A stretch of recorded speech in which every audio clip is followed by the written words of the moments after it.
சமீப காலமாக பிள்ளைகள் மீது வைக்கக்கூடிய, குறிப்பாக இந்த 2K கிட்ஸ் மேல வைக்கக்கூடிய பெரும் குற்றச்சாட்டு, இந்த தலைமுறை பிள்ளைகளே இப்படித்தான், இவங்க ரொம்ப மோசம், இவங்க சரியில்லை. நாங்கள்லாம் எங்கள் காலத்தில் எப்படி இருந்தோம் தெரியுமா, இந்த காலத்து பிள்ளைங்கள்லாம் மோசமாக இருக்கானுங்க, இவங்கள்ட்ட ஒழுக்கம் இல்லை, அல்லது பொறுப்பாக இல்லை, சரியாக படிப்பதில்லை, தான் தோண்டித்தனமாக இருக்கிறார்கள், தவறுகள் செய்கிறார்கள். ஆக்சுவலாக உங்களுக்கு முந்தைய தலைமுறை உங்களை பற்றி தான் சொன்னிச்சு. இன்னைக்கு 40 வயசில் உட்காந்துருக்கவங்க எல்லாரும் உங்களுக்கு முந்தின தலைமுறை என்ன சொன்னிச்சுன்னா, நாங்கள்லாம் அந்த காலத்தில் எப்படி இருந்தோம் தெரியுமா, நீங்கள்லாம் பொறுப்பு இல்லாமல் இருக்கிறீர்கள், நாங்களெல்லாம் அம்மா அப்பா பேச்சை அப்படி கேட்டோம். ஆக்சுவலாக அம்மா அப்பா பேச்சை முன்ன விட கூடுதலாக பிள்ளைகள் இப்போ தான் கேட்குறாங்க. பிரச்சனை என்னன்னா, அம்மா அப்பாக்கள் முன்ன மாதிரி சொல்றது கிடையாது. அதுதான் ப்ராப்ளம்.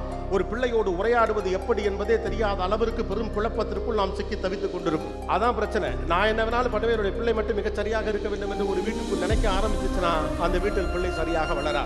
தந்தை என்ன செய்கிறாரோ பிள்ளை அதை செய்யும், தாய் என்ன செய்கிறாரோ பிள்ளை அதை செய்யும். நான் அதை செய்வேன், நீ அதை செய்யக்கூடாது என்று சொல்லலாம் முடியாது. வெறும் அதிகாரத்தின் வழியாக பிள்ளைகளை வழிநடத்த முடியும் என்று நீங்கள் ஆசைப்பட்டால், அந்த தலைமுறைக்கான காலம் முடிந்து விட்டது என்ற யதார்த்தத்தை